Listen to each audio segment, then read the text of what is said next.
Well, it's about 7 o'clock in the morning up here at Madison Middle, and those are my tracks where I came in the snow.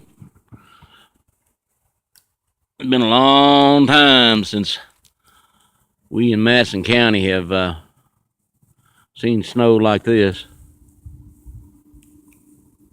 Cupcake's van. Sun hadn't come up yet.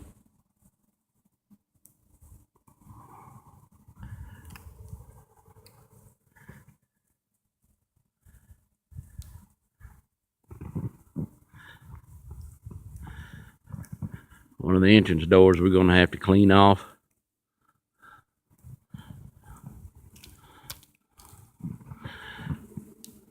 Where the road plows went through down there, it's incredibly hard to make that turn.